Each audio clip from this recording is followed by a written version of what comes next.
Okay, so welcome to section 9. So now we have completed all the information pertinent to the incident, to the accident.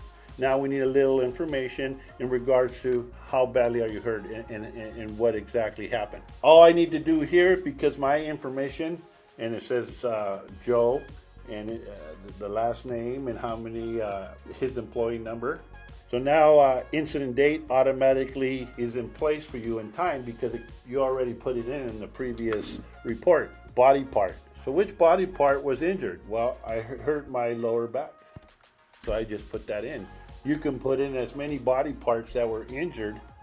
Let's say I also hit, I injured my head or face, right? And not that my face could afford more hurting, but it could have happened. Start time. What time did you start working? So why is that important? Well, it does help the organization or company, or you may want to know this, or the person on the other end may say, well, you've been working for 15 hours. You might have been tired. Well, no, actually I just started at 11 o'clock, 3 o'clock, or whatever. So in this case, I can change that to make sure it identifies that.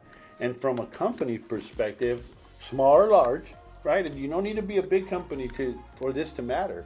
You want to start to have analytics that show you what's going on in your company. What time of day, when are your accidents happening? Are they happening between midnight and 6 in the morning? Between 6 and 12 in the afternoon?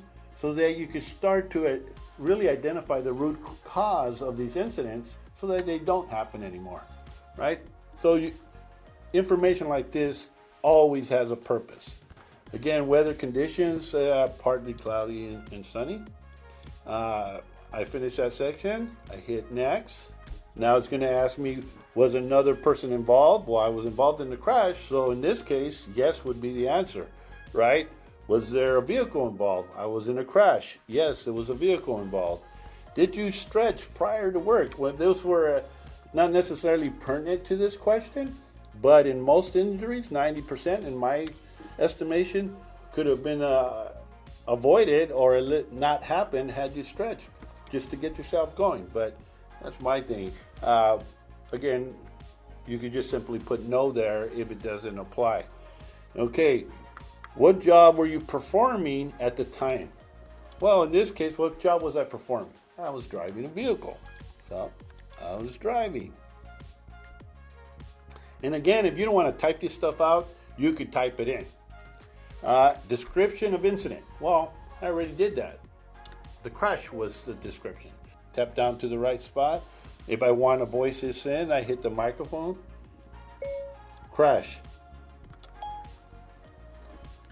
I could voice it in, I could type it in very simply. Again, if this was just an injury by itself, you want to be able to really illustrate or explain how you got hurt. I was stepping out of the vehicle, I stepped on the curb and twisted my ankle. Something to that effect, right? The more is better.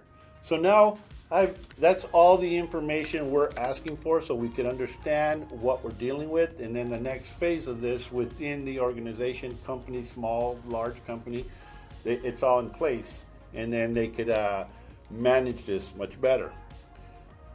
You're completely done. You'll see at the bottom, send and continue. Now, like everything else, we want to make sure that everything is done. You see the information was saved and it was sent over successfully. You are completely done with this. Now, there's some of you that might say, why do I need to do this? And it seems like a lot. It really isn't really that much. But think about it. In the time that you did this, you would have filled in a big gap of time that the people supporting you and trying to protect you would have lost by the time they got to your incident. And now you're already moving forward. And this is how claims get done in a much more expeditious way, and that you come out of this with the most positive outcome that you possibly can. This is here to protect you as much as it can be. Thank you, and hopefully you stay safe every day.